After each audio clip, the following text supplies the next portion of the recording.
Hello दोस्तों, कैसे हो आप लोग। उम्मीद करता हूँ आप लोग बहुत अच्छे होंगे।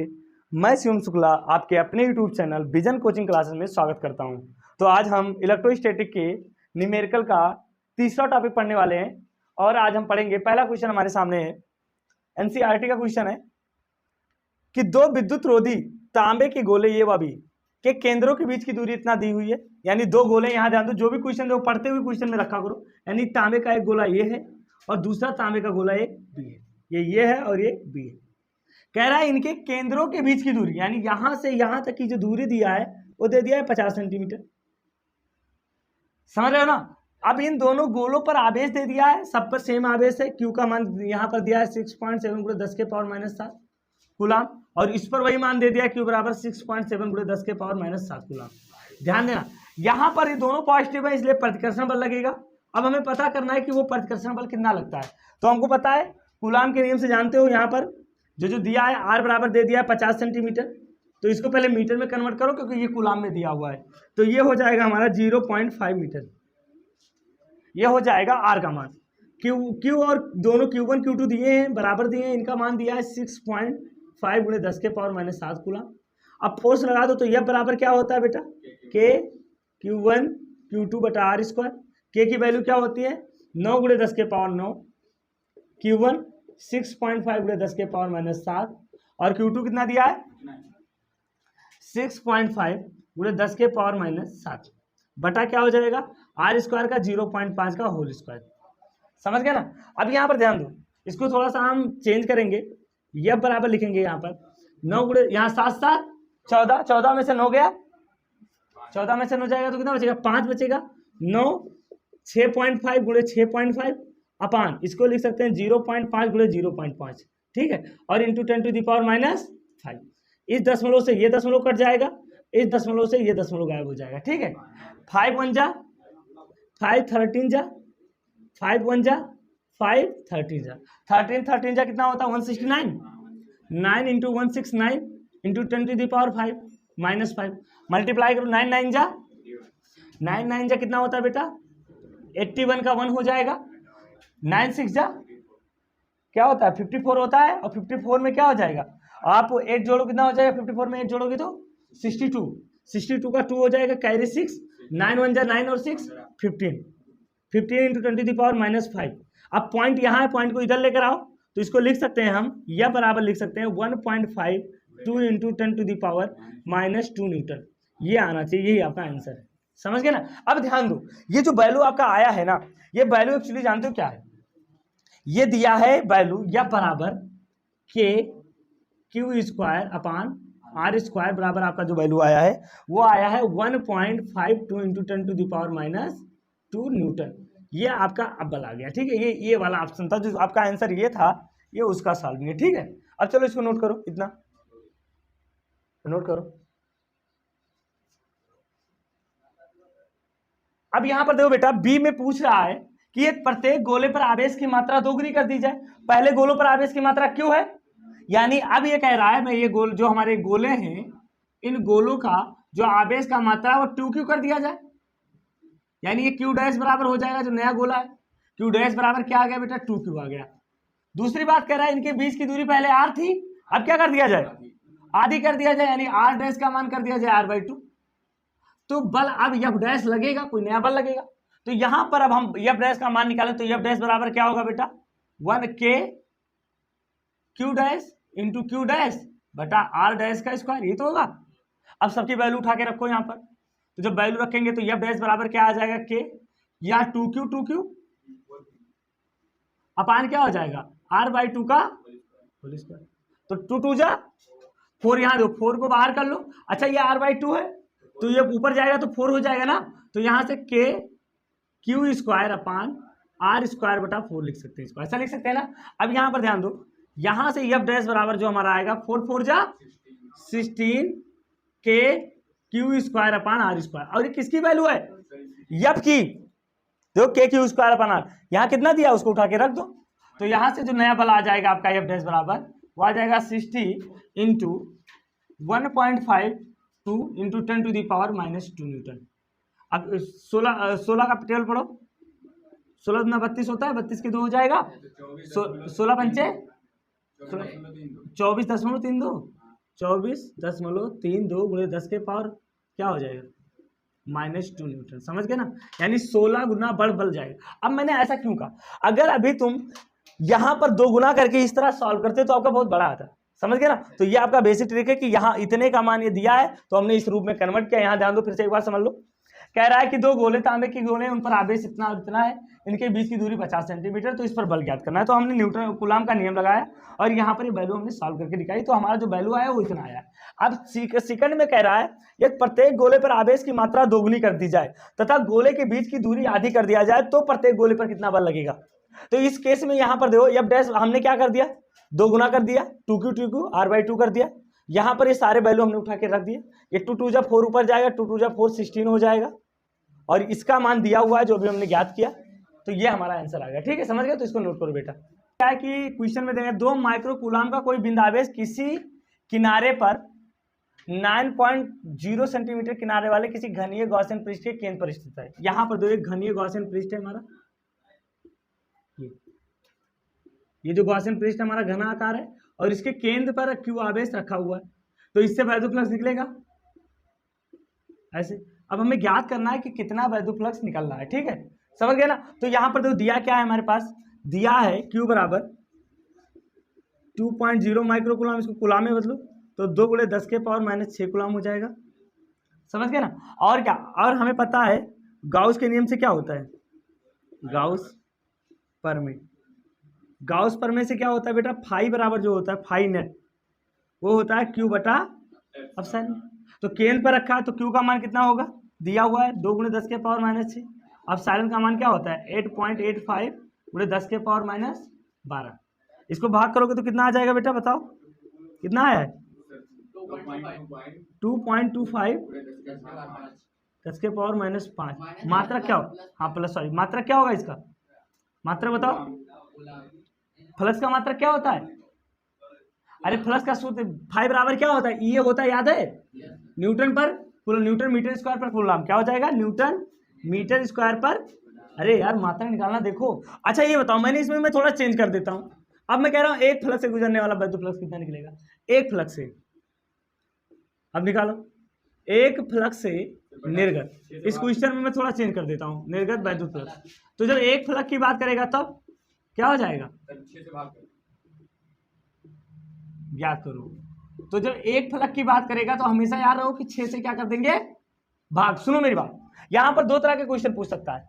कहेगा कि मैं इसकी त्रिज्या 18 सेंटीमीटर कर दूं तब वैद्युत फ्लक्स कितना गुजरेगा, तो त्रिज्या चाहे जितना कर दे, मैंने बताया आकार में फर्क, ये घन है अभी बेलन करते करो तुम्हारी मर्जी, वैद्युत फ्लक्स में परिवर्तन नहीं होगा, जितना गुजरना है उतना ही गुजरेगा। कुछ बच्चे कहते नहीं है चाहे जो कर लो हम नहीं सुधरेंगे, तो वही वाली कहानी है। तो नेट कहता है कि मैं उतना ही गुजरूंगा क्योंकि हमारे अंदर उतना स्टेमिना है, आवेश है। अच्छा बी कैसे निकालोगे, अब एक फ्लक्स के लिए क्या निकालोगे, एक, हाँ, एक फ्लक्स के लिए इसका क्या हो जाएगा, फाई नेट का, फाई बराबर हो जाएगा फाई नेट अपान 6, फाई नेट अपान 6 हो जाएगा। अब यहाँ पर वैल्यू रख दो तो फाई बराबर कितना आया 2.5 पूरे 10 के पावर 5 बटा 6 कितना आ जाएगा, इसको सॉल्व करोगे तो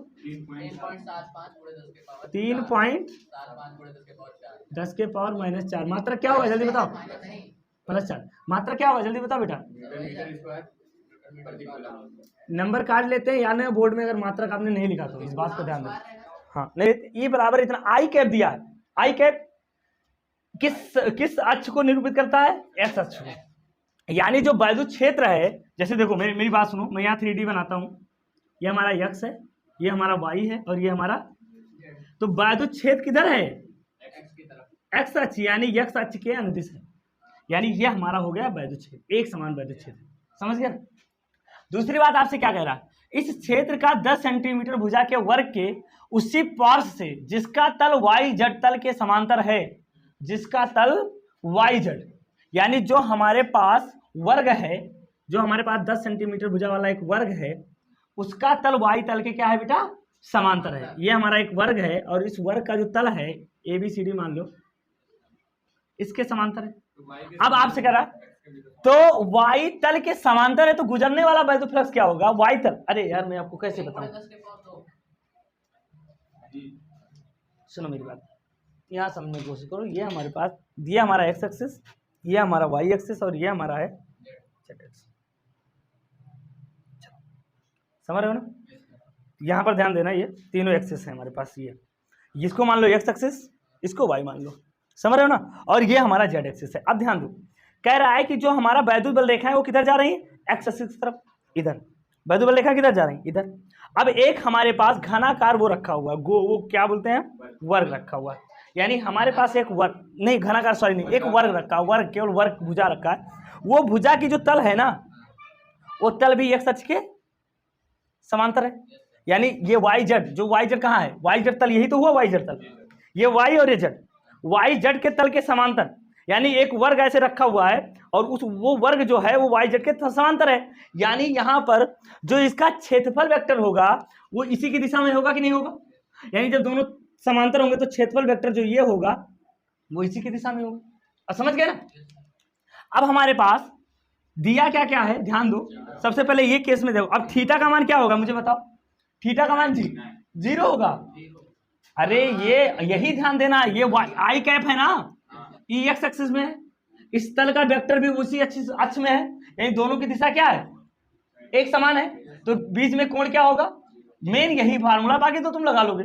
अब क्या क्या दिया है? दिया है ये कितना दिया है? 3 × 10⁻³ आई कैप और न्यूटन पर कूलम। अब हम ये निकाल ले, ए बराबर क्या होता है? वर्ग की भुजा, वर्ग का जो भुजा स्क्वायर होता है ना, और हमें एक्स अक्ष का लेना है, तो 10 ×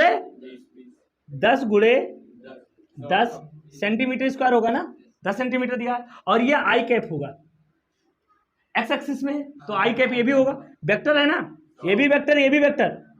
तो यहां से 10 × 100 हो जाएगा 100 सेंटीमीटर स्क्वायर आई कैप। और 100 सेंटीमीटर को क्या लिख सकते हैं? 1 मीटर।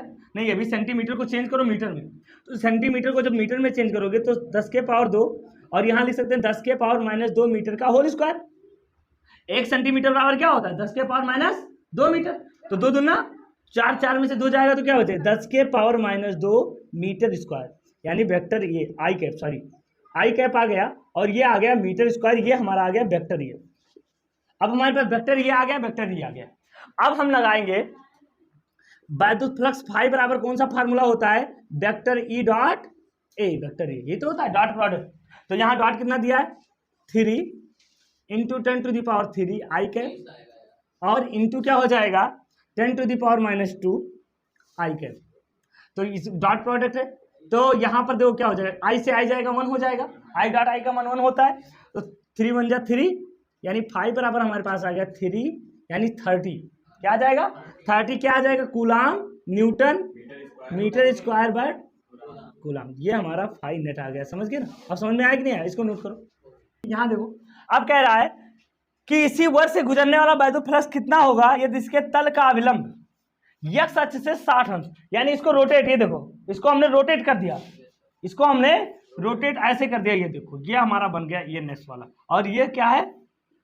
60। समझ गया ना? मैंने इसको घुमा दिया है, तो थीटा का मान 60, बाकी सब तो वही रहेगा। क्या दिक्कत? वेक्टर से सारे सेम रहेंगे, क्योंकि ये केवल इसका ई का ये घटक ले लेंगे, समांतर घटक ई cos थीटा, बस। तो यहां से वैल्यू रखो, क्या क्या है? ई इंटू ए का वैल्यू कितना आया है? 30 आया है ना। ई और इंटू ए का वैल्यू कितना आया? 30 आया है। कास का थीटा का मान कितना है? 60। बस ये लो, कास 60 का मान कितना होता है? आए परेशान हो, सीधा 15 कितना आ जाएगा? फाई बराबर 15 न्यूटन मीटर स्क्वायर पान कूलम। ये हमारा आ गया सेकंड। ठीक है, इसको नोट कर लो, नोट करो। नेक्स्ट क्वेश्चन बहुत इंपॉर्टेंट क्वेश्चन। चित्रानुसार यानी चित्र के अनुसार 10 सेंटीमीटर भुजा के किसी वर्ग के केंद्र से 10 सेंटीमीटर भुजा के किसी वर्ग के केंद्र से ठीक 5 सेंटीमीटर ऊंचाई पर, ठीक 5 सेंटीमीटर ऊंचाई पर प्लस 10 माइक्रोकूलम आवेश रखा है। इस वर्ग से गुजरने वाले वैद्युत फ्लक्स की गणना करनी है। अब सुनो, आवेश कहाँ रखा है? यहां पर रखा है, केंद्र पर नहीं रखा है, इस बिंदु ये पर रखा है, इसको मैंने मान लिया ओ, इसको वो मान लो। ठीक है, अब ध्यान दो, ये है 5 सेंटीमीटर, तो हम बना लेंगे 5 सेंटीमीटर का वर्ग। ये जो दो इसी में रखा हुआ है, यानी ये कह रहा है, देखो मेरी बात सुनो, ये हमारा एक वर्ग है, इस वर्ग से ऐसे 5 सेंटीमीटर पर इस बूंद पर हमें वैद्युत फ्लक्स की गणना करनी है। तो आप इससे होते हुए इस 10 सेंटीमीटर का एक फलक बना लेंगे। कुल मिला के इससे गुजरने वाला वैद्युत फ्लक्स कितना गुजरेगा, इसी फ्लक्स से तो बाहर जाएगा। ध्यान दे रहे हो ना कि चित्र 10 सेंटीमीटर भुजा के किसी वर्ग के, ये वर्ग है, तो अब सारा फ्लक्स अगर मैं इसको इसका जानता हूं, एक घन बना लेंगे। क्या बना लेंगे, ऐसा घनाभ बनाएंगे जिसका तो दो किनारे 10 सेंटीमीटर और ऊंचाई क्या होगी 5 सेंटीमीटर। समझ गए ना, समझे ना। अब उससे गुजरने वाला हमें वैद्युत फ्लक्स की गणना करनी है, तो वैद्युत फ्लक्स निकाल लेंगे। एक फ्लक्स से गुजरने वाला ये घन, ये 5-10 सेंटीमीटर का ऐसे बनाओगे तो एक घन बनेगा ना, घनाकार 10 सेंटीमीटर का बना लो, 10 सेंटीमीटर का घनाकार बना ले, उसके अंदर तो 5 सेंटीमीटर आ ही जाएगा ना। 5 सेंटीमीटर उसके केंद्र पर होगा। देखो यहां पर मैं बना रहा हूं, ये देखो ध्यान देना, अभी मैं बताता हूं कि कैसे इसके केंद्र पर आ जाएगा। ये हमारा, ठीक है, अब सुनो, ये ऊंचाई पूरी कितनी होगी, सुनो, ये 10, ये देखो यहां पर समझने की कोशिश करो, ये 10 सेंटीमीटर है, इधर देखो, ये एकदम आपको फील आ जाए, ये हमारा 10 सेंटीमीटर है और ये भी हमारा 10 सेंटीमीटर है ना। और कह रहा है इससे, इसके केंद्र से 5 सेंटीमीटर, तो ये 5 सेंटीमीटर ये तो हुआ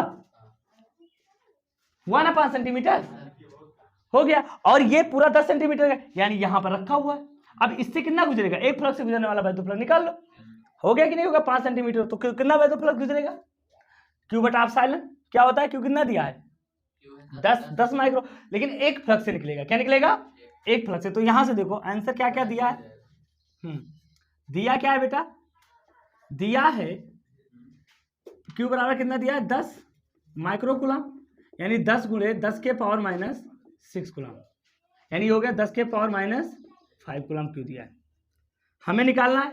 तो एक फ्लक्स से निर्गत वैद्युत फ्लक्स क्या हो जाएगा, एक फ्लक्स से निर्गत, वर्ग मतलब फ्लक्स हुआ, एक घन में कितने वर्ग होते हैं, 1 2 6 वर्ग होते हैं, फलक वर्ग है ना, फलक वर्ग है कि नहीं है। तो कह रहा है एक फलक से, यानी एक वर्ग से गुजरना है तो एक फलक ले लो। अच्छा कुल से कितना गुजरेगा, पूरे घन से, देखो मैंने इसको घन बना दिया, ये वाले चित्र को मैंने यहां पर मॉडिफाइड किया, ध्यान देना, ये हमारा 5 सेंटीमीटर है। अब कह रहा है कि इस वर्ग से गुजरने वाला, वर्ग मतलब एक फलक, तो पूरे से कितना गुजरेगा, ये बंद पृष्ठ हमारा गॉसियन पृष्ठ हो गया, तो इससे कितना गुजरेगा 5 क्यू बटा एप्सिलॉन, तो एक फलक से कितना बचे गुजरेगा, हाँ 6 से भाग कर दोगे, तो एक फलक यानी क्या होता है वर्ग, यानी यहां पर लिख देंगे बीच में वर्ग। वर्ग से निर्गत वैद्युत फ्लक्स कितना होगा, ये ध्यान देना है आपको, वैद्युत फ्लक्स 5 बराबर हो जाएगा क्यू बटा 6 इंटू एप्सिलॉन। क्यू का वैल्यू उठा के रखो, क्यू की वैल्यू कितनी है 10 के पावर -5 है और 6, और इसका है 8.85, 10 के पावर -12 है। अब चलो इसको सॉल्व करो, कितना आ जाएगा 1.86 10 के पावर 5, और ये हो जाएगा न्यूटन मीटर स्क्वायर बटा कूलम स्क्वायर। समझे कि नहीं समझे ये बात, कूलम समझे कि नहीं, ये चीज समझे कि नहीं समझे, इसको एक बार समझ लो। ये कह रहा है चित्रानुसार 10 सेंटीमीटर का कोई वर्ग है, इससे ठीक 5 सेंटीमीटर ऊंचाई पर कोई 10 माइक्रो कूलम का आवेश रखा है, तो ये तो वर्ग हमारा हो गया, हमने इसको वर्ग को घनाकार बना लिया, इससे 5 सेंटीमीटर ये ऊंचाई है। अब घन से गुजरने वाला क्या होगा 5, तो एक वर्ग से गुजरने, यानी एक फलक से गुजरने वाला क्या हो जाएगा क्यू बटा 6 इंटू 5, ठीक है, इसको नोट कर लो। यहां पर ध्यान दो, कह रहा है 2.55 गुणे 10 के पावर 4 न्यूटन प्रति नियत वैद्युत क्षेत्र, एक नियत मतलब एक समान वैद्युत क्षेत्र है। क्या है बेटा, एक समान वैद्युत क्षेत्र कैसा होता है, जिसमें वैद्युत बल रेखाएं समांतर हों और समान दूरी पर हों, ये वैद्युत क्षेत्र हमारा है।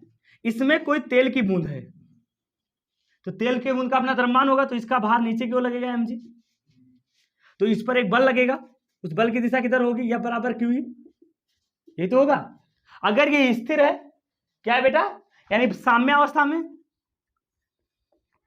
साम्यावस्था के लिए क्या हो जाएगा, साम्यावस्था के लिए ये दोनों बल आपस में, तेल की बूंद, देखो ये वैद्युत क्षेत्र कह रहा है तुम ऊपर जाओ, यमजी इसका वेग जो गुरुत्वाकर्षण बल है पृथ्वी के नीचे आओ, अगर ये स्थिर है तो ये दोनों बल आपस में नेट बल 0 होगा, यानी दोनों बल बराबर होंगे। इसका मतलब साम्यावस्था के लिए क्या हो जाएगा mg बराबर qe, तो यहां से m बराबर क्या आ जाएगा qe अपान g आ जाएगा।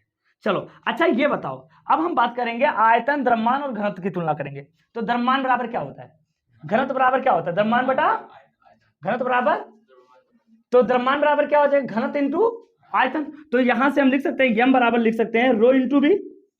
बी क्या है, आयतन है, और रो क्या है, घनत्व है। बहुत दिमाग। अब ये बताओ, गोले का, ये गोला है तो गोले का आयतन क्या होता है, 4/3 हाँ, गोले का आयतन क्या होता है, गोले का आयतन, तो गोले का आयतन बराबर होता है 4/3 पाई आर क्यूब। हमें आर त्रिज्या मैंने आर मान लिया है, इस बूंद की त्रिज्या आर है, तो यहां से क्या आ जाएगा, rho into 4/3 pi are cube. जहां रो आएगा वहीं रोना पड़ेगा, बहुत बढ़िया सवाल आएगा। चलो यहां से देखो, अब आर क्यूब क्या हो जाएगा बेटा, तुम ही लोग बताओ, 3 क्यूई बटा 4 पाई रो जी। अब इनके सब जो जो दिए हैं इतना नोट करो पहले, फिर आगे लगाते हैं हम लोग, इतना नोट करो। तो चलो अब सबका क्या क्या दिया है, सबका वैल्यू उठा के रख दो। क्यू का मान कितना दिया है, कह रहा है 12 इलेक्ट्रॉन, कह रहा है कि इस बूंद पर कितना आवेश है, तो क्यू बराबर एन 12 ही, इस बूंद पर 12 इलेक्ट्रॉन अधिक है तो 12 ही हो जाएगा आवेश। अच्छा और क्या दिया, घनत्व कितना दिया इसका, इस बूंद का घनत्व रो बराबर कितना दिया है, 1.26 ग्राम पर सेंटीमीटर। अब इसको भैया, अब तो ग्राम पर सेंटीमीटर है, ये रो बराबर है। अब इसको हमें क्या किलोग्राम पर मीटर क्यूब में बदलना है, तो ये 10 के पावर तो 3 हो जाएगा, और यहाँ 10 के पावर -2 का होल क्यूब ऊपर जाएगा तो क्या हो जाएगा, इसको हम लिख सकते हैं 1.26 गुणे 10 के पावर 3 किलोग्राम पर मीटर क्यूब। कैसे आया समझ गए, ऊपर 10 के पावर -3 हुआ, यहां पर देखो 1 सेंटीमीटर का -2 होता है, तो 3 दूनी -6 ऊपर जाएगा तो क्या हो जाएगा +6। समझ गया, समझे कि नहीं समझे। देखो मैं एक बार बता देता हूँ, लड़की चेहरा बना रही है कुछ, इसको लिख सकते हैं 10 के पावर -3 kg लिख सकते हैं ग्राम की जगह पर, सेंटीमीटर की जगह क्या लिखें 10 के पावर -2 मीटर का होल क्यूब। ये 3 दूनी ऊपर जाएगा तो 6 होगा, और 3 में से 6 जाएगा तो कितना बचेगा, तो यहाँ पर हम लिख सकते हैं 1.26 गुणे 10 के पावर -3 kg पर मीटर +3, हाँ सॉरी +3 होगा, ठीक है।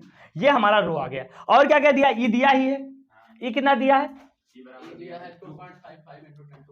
ई बराबर दिया हमें 2.55 × 10⁻⁻+4 दिया है न्यूटन।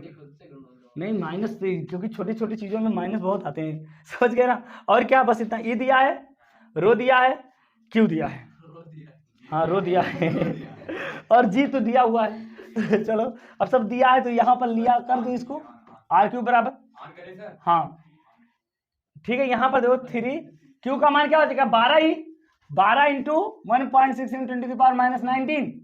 ई का मान क्या होता है, ई का मान, कैपिटल ई का मान क्या होता है 2.55 गुणे 10 के पावर 4 अपन बटे, बटे में क्या बचेगा बेटा 4, 3.14। कितना अच्छा सवाल आने वाला है। रो का मान कितना दिया है, अब ऐसा सवाल देखने वाले बच्चे बोर्ड में पहले ही मान लेते हैं, अब रहने तो हो गया। और जी का मान हम 10 रख दें कि 9.8 रख दें, सब तो वही कर रहे हो तो रखो भैया। चलो अब चलो इसको सॉल्व करते हैं, पावर को एक जगह कर लो, 10 की घात 3 से 10 की घात 4 कर लिया, हाँ पावर, अरे काट रहे हैं, बहुत कुछ कटने वाला है। तो 3 × 12 × 1.6 × 2.55 और बटा 4 × 1.3 × 1.26 और × 9.8, ये तो आएगा। और ये दो 19 है, 3 जगह 1 बचेगा, × 10 के पावर -18। हाँ कहाँ 4, 3 से कट गया ना एक, तो 10 के, अब इसको बताओ कितना आएगा, सॉल्व करो जल्दी। ऊपर वाले का गुणा करेंगे तो आएगा 1 4 6 1.4 बटा इसका कितना आएगा, इसको सॉल्व कर दो कितना आ रहा है, इंटू 10 के पावर -18 बट आर क्यूब बराबर, इसका कितना है 1.55 दशमलव, अरे 1.55 कैसे, 155.09, बस यही आएगा ना, इतना ही आएगा। अब इन दोनों को भाग कर दो कितना आ रहा है, इन दोनों को भाग करोगे तो कितना आएगा बेटा बताओ, बहुत ठंडी लग रही है, उम्मीद करता हूँ आप लोगों को भी लग रही होगी। बताओ। 0.94 7 गुणे 10 के पावर माइनस 18। अब इसका हमें क्यूब निकालना है। क्या निकालना है बेटा? उसको 9 मान लेना, 0.9। 9 मान ले तो भी दिक्कत हो जाएगा यार, काहे का लोचा कर रहे हो। तो आर क्यूब बराबर इसको मान सकते हैं 0.95 इंटू 10 के पावर माइनस 18। तो यहाँ से आर बराबर क्या आ जाएगा? 0.953 into 10 to the power minus 6। चलो इसका 0.935 का मान कैसे निकालोगे? चालू करें? 0.95 अपन नहीं चालू था क्या? चलो यहाँ पर 1/3 और गुणे 10 के पावर माइनस 6, तो साल गुणे इसको बताओ कितना आ जाएगा? 95/100 का रूट निकालो, अंडर रूट वो क्यूब निकालो, इसका क्यूब रूट निकालो कितना आ जाएगा। तो यहाँ से आर क्यूब जब इसको हम सॉल्व करेंगे, इसका क्यूब रूट निकालेंगे तो 9.281 into 10 to the power minus 4 millimetre आएगा। ठीक है, ये मीटर में है और यहाँ पर ये मिलीमीटर में आ जाएगा, इतना नोट कर लो आप लोग। तो आज का ये टॉपिक आपको समझ में आया होगा और इस मेरी एडवाइस है आपसे कि आप लोग इसको थोड़ा सा रिवीजन कर लिया करना।